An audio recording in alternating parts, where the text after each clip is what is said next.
I did. Unfortunately, Henry is in the field on the ground. As far as I know, now he may have already returned home because he's within a reasonable distance. I understand that Henry is camping in the area, or is camped out. So, Mark, this is Edward. I was just going to tell you, Henry wrapped up his program saying he was headed home. Okay. Now let me ask, what was the reason for he was able to go home? He's within reasonable driving distance. There's no reason for him not to be able to turn around with a 15-mile trip. Well, from what I understand, Oath Keepers is pretty much keeping people out. Oh, okay. So it'll be a slaughter when the first condor flies overhead. The Predator drone attack will, ensure the decampment of the site. Is that it? And probably run away with all the funds and equipment like they did before. That's keeping an oath, huh? Oh, very good. Okay.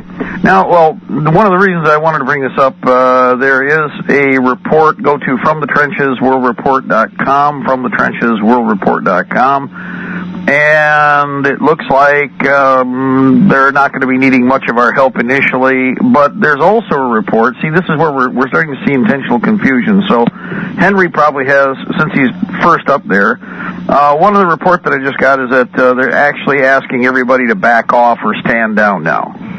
Now, that's why I was curious if Henry is within microphone distance. He might want to give us a call in. But this is where we're going to start to see, this kind of intentional confusion. The best choice is talk to the people who are literally right there because, reports are going out. People are, of course, getting pissed off already because of some of the stuff they're seeing because we've seen this before. So, what typically is going to happen is, as things get serious, backing off or stepping down is notorious with organized / shall we say, institution-worshipping organizations.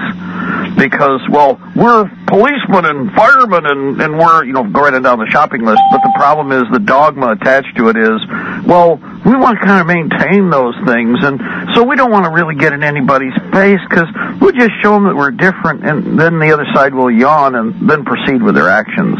Which is, again, typical of the scenario that's going to map out. So, if the situation is that everybody wants to back down or Oath Keepers is, preparing to duck and cover for the next condor flyover when the California condor comes near, even though it's kind of north. Everybody run! Yep, it's a Predator drone! We're going to have time to leave! Oh, my God! So if you're afraid of that, then won't do you a whole much good to show up for anything because, they could track you right back to your car, your home, and the Predator drones will continue to strike. No matter how many California condors there may be, and there aren't that many California condors. So I assume it'll then incorporate turkey buzzard silhouettes. Turkey buzzard silhouettes are pretty common, and they're all over the country. So turkey buzzard silhouettes will be sufficient to create the mental illusion that the Predator drones are at it again, and doom has come, and so there's just no sense in fighting. Everybody, as a trained professional, then needs to head for cover and head home. So we'll see what happens.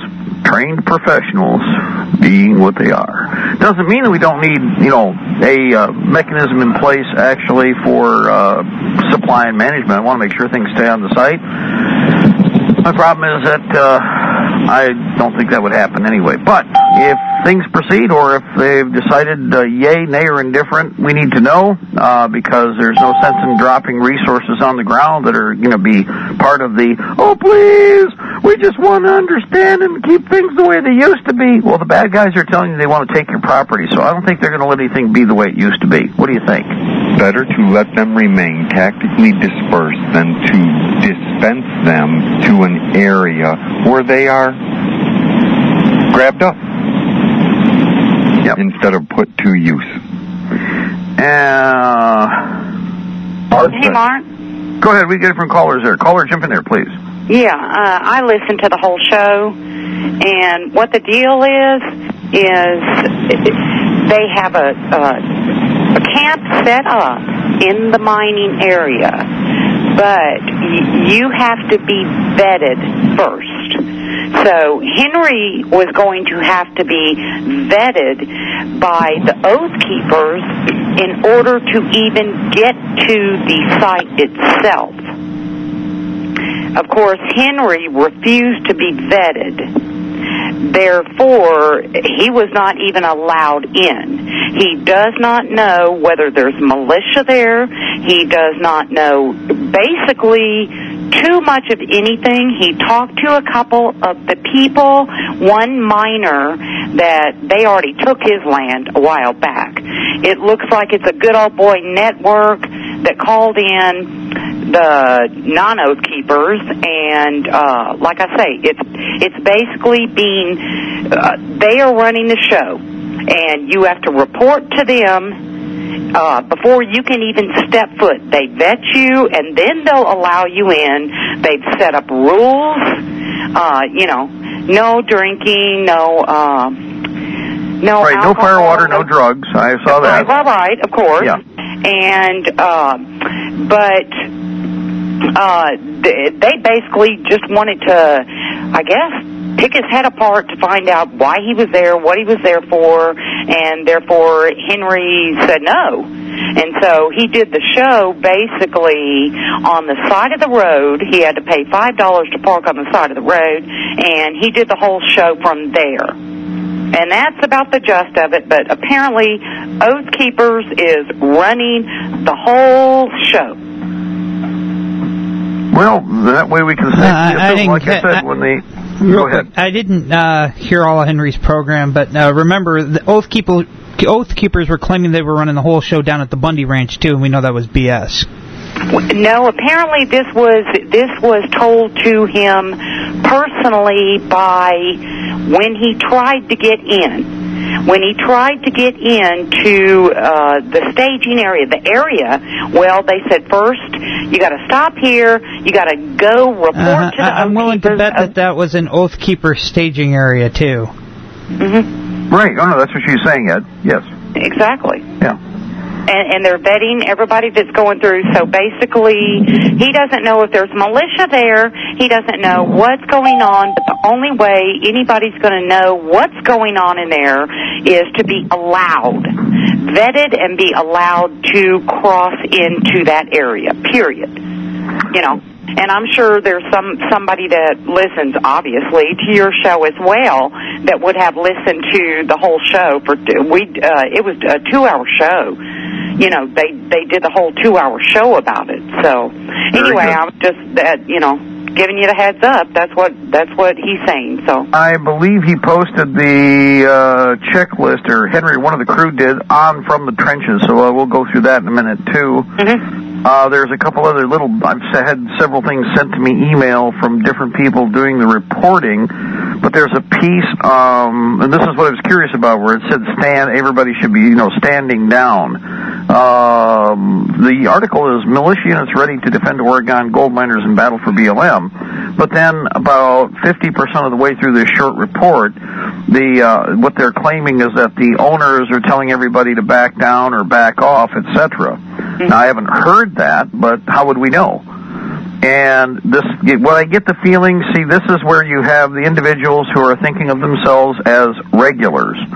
That's the Oath Keeper element is, we're preferred, you're not. Mm-hmm. And so you've got the corporates, and then the other corporate replacement wannabes, who will go right back to being exactly the way we already have had a problem with. How we got to where we have the problem we have is because of the worshiping of the institutions as, God, or as the quote unquote the vetting tool. Well, that's where our problem has been for quite some time. How do the characters get the secret police in place? How do the characters get the black uniforms in place? Through these mechanisms. And even the fire departments are like this. I'm sorry, go ahead. It sounds like we have Henry with us, too. Go ahead. Yeah.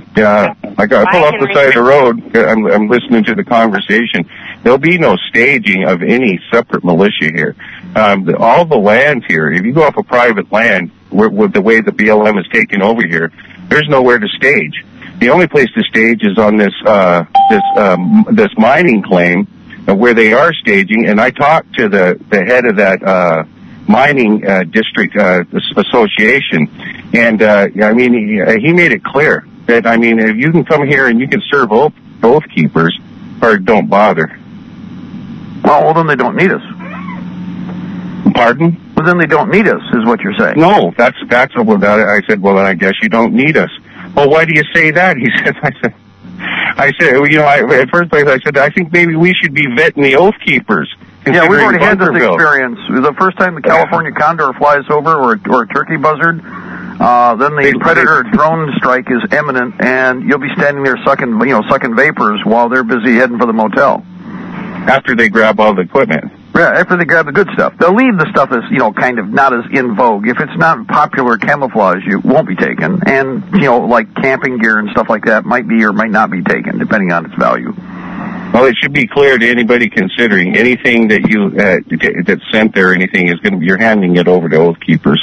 Right. The head of the association, I said that they are in absolute command on the ground. He said, "Yep, absolute command." He was arrogant. He was not a very pleasant fellow to talk to. Well, then they're all set. They don't really need us then. That's the way I feel about it. Anyway, I'm going to get rolling again. I just wanted to jump in there and kind of clarify a little bit. Well, that helps us a lot. So whatever they got, they pretty well, I'm sure, have all that they need. And the regulars the term professional and regulars, by the way, regulars are what we fought in the American War for Independence.